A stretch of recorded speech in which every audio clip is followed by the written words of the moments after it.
This is TWiT. Windows 10 to 1809. At least we now know, don't we, what's wrong? Yeah. When we last gathered, we were singing the praises of new matte black Surfi Beats style headphones with Type-C chargers, and yes, 1809 had rolled out. It's like weather in New England, Leo. All you have to do is wait a few minutes, and everything changes. Wow! I know. Then we hear that people's data is being deleted, and Microsoft has. It's funny because how you phrased this really tells us a lot about the author. Microsoft said we've paused the rollout.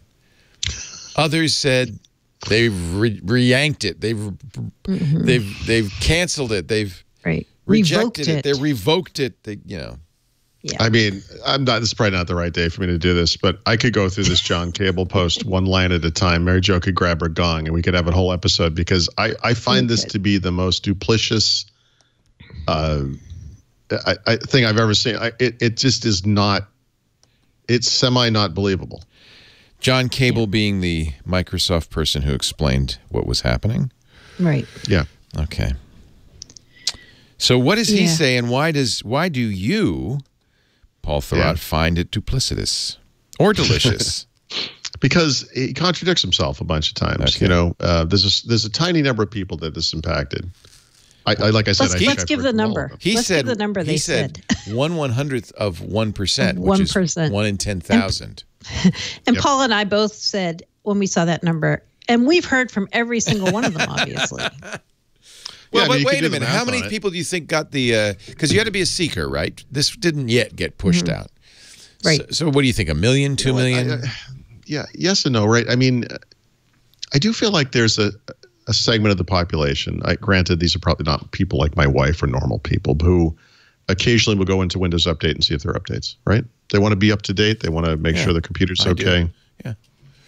That would be one way to get this update. That's how I got it.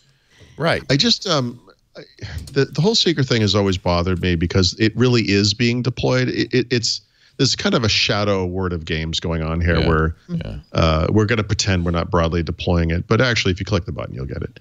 And I never liked that. But the other issue here, and I think Mary Jo put this in the notes, was just that they skipped an entire release milestone to release this thing on an arbitrary date.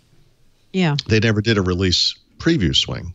Not that would have changed anything, because Microsoft doesn't pay attention to Windows Insiders anyway, obviously, because people complained about every one of the problems that's ever plagued any of these releases ahead of release. That's been one of the interesting and bad things about this process. But you know what? I feel like release preview is kind of their safety net, right? Like that's the people who want to be on the slowest possible ring. It's kind of your last hurrah before you say it's done. And so the fact they skipped that this time and just were like, okay, it's done. It was kind of like, would they have caught it? Would it have shown up more prevalently? I don't believe so, to be honest. But But actually, what you said is very meaningful, because there's another game that Microsoft plays, which I don't think either one of us appreciates, which is that they kind of pretend they don't RTM this thing, and they don't really talk about finishing it, and they never kind of come out and say, "Here it is. This is the one." And here are the dates. And if you are on the insider preview and you want to get off, you have until this date to do it, because we're going to start shipping new builds. And they did everything quicker with this release, right? They kind of slipstreamed it forward and pushed it out to the public. They closed that magic window. Remember, between the time I wrote the tip and the time the show started, on that same day last week, they shipped a skip ahead. Well, actually, they skipped what we call an R6 or a 19H1 build. To the fast ring without any warning whatsoever that they were going to do this. Even in the past, when they've been kind of vague about the schedule, Donna Sarkar, someone would get on Twitter or on the blog and say, look, if you want to get off the train, we're not saying exactly what day, but someday this week we're going to ship a build. You need to get off the train. I find that whole thing to be very, I don't know. I'm trying. I don't mean to. I mean, I like these people. I'm not trying to be a jerk about it, but it's just unprofessional. And it's. I just don't understand. I feel like if you're. I feel you're right. Like if you're going to change the rules of how this works, you need to warn people you're going to change the rules, right? And I feel like skipping the release preview and then suddenly rushing out with 19H1 and there's no like window in between. It's like, oh, wait, I get what you guys think you're trying to do. You're trying to speed up the build process so that updates will happen quicker and people will feel like it's just more seamless. But that isn't really what's happening. Instead, people who are used to the way you've been doing it are counting on it continuing that way, right? And then when you change the rules... Yeah, there's a system that is supposedly in place where you have different rings and different ways to test things, and the attention to detail here is non-existent, right? They didn't ship any slow ring builds for months and months, and then all of a sudden they ship a bunch of them. It's just been very sporadic and weird and poorly done, and but regardless, I mean, I wouldn't. It's not possible for me in my current state to explain what happened here, but at a very high level. This is the type of thing I've been complaining about for years now with Windows 10, unfortunately, which is that there's a twofold problem. I don't feel that the Insider Preview program speaks to the broader community of Windows users and are not doing a good job of communicating to Microsoft what actual people want in this product.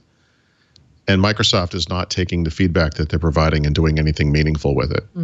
And we see this again and again and again. Every time there's a screw up like this. We had the Kindle blue screen thing a year ago. We had the botched release of 1803 earlier this year, and now we have 1809 going out and then being pulled back. Yeah.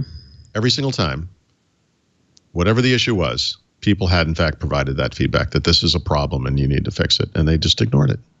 So one of the things they said in the blog post this week about, it was almost. At first, I was like, oh, this is really good. They're doing almost like a post-mortem about what went wrong. And they described this whole thing about known folder redirection, right? And how autosave in OneDrive, that also may have been part of the reason that people were losing their data. So I'm like, okay, good. They're giving the report. But then I was like, but they didn't actually say how this got through, right? Right. They actually here's what did happened. say that they heard about it.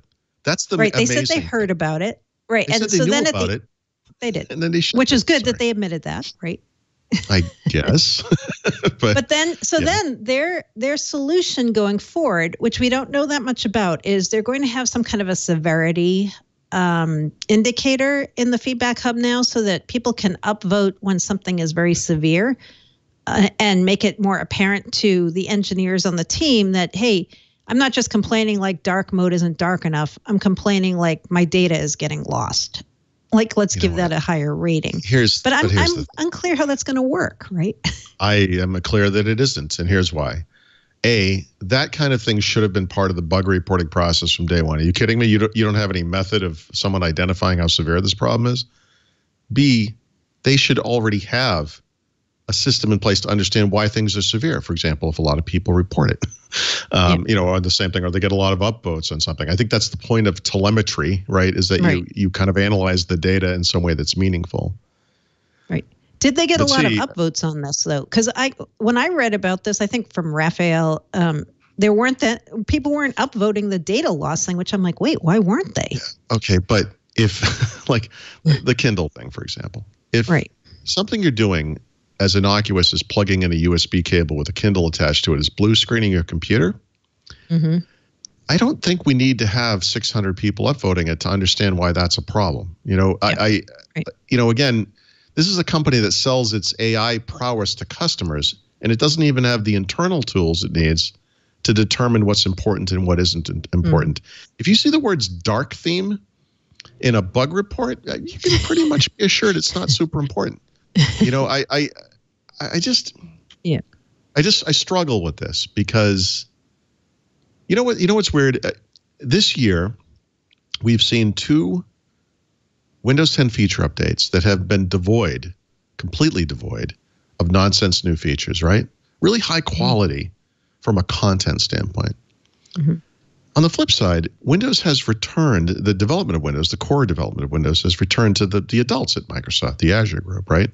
So you would think that this would be the high quality part of the operation at this point, that the people we need to worry about are the experiences people who are going to try to slip stupid stuff into the product. Instead, it's been the complete opposite. This has been like Bizarro World. The actual process of shipping Windows this year has been a nightmare. And the guys I'm kind of afraid of, frankly, have done a great job, and I don't even know what to think anymore. It's kind of strange. Well, you know what I think, and I don't have any way to prove this, but I feel like the policies and the processes for how this whole rollout, how testing works first. So there's the canary ring, which is Microsoft testing their builds, then the fast ring, skip ahead fast ring, and then slow ring release preview ring. That still remains in place, right? Even though we've shifted where the center of power lies now for Windows engineering, they're still using that same system, I believe. Who's they though? But who? Like what part of the org is that under? In other words, I would guess under engineering, right? I would guess so too. I would guess so too. Yeah. So, and until somebody in engineering says, guys, this isn't working, we need to rip up the policies and the infrastructure and the way we've been doing this and start over and get this under control, it's not going to change. Yeah. Ultimately, this is something, and Mary Jo, obviously Leo, both, everyone here knows this very well. I mean, if you go back over the years, no matter what the beta testing process is, the problem with Windows ultimately is that it's a hugely complex piece of software that runs on some incredible combination of hardware configurations, probably uncountable. And you can test it however you want to test it. It doesn't matter if we're talking about Windows 98 back in the day or Windows XP or Windows 10 today. Once you start pumping that thing out to an actual crowd of human beings with all their weird computers, people don't test software and don't provide feedback. You start seeing problems you never see. Yeah. There's something else at play, though, because this has happened now to Microsoft, but also to iOS a number of times. They do big public betas. I think what else is at play is that you have operating systems now that are installed in rapid order by millions of people. And I think that was Cable's point when he said it's 1/100th of 1%. Even if it's 1,000th of 1%. If 5 million people are installing something in the first week, you're going to have thousands of problems, even if that's a very rare. And in this case, I think it's kind of a weird problem. But we'll talk about that. But maybe. I think we're in a world now where you got these massive operating systems. It's going to be very hard to have a perfect release ever.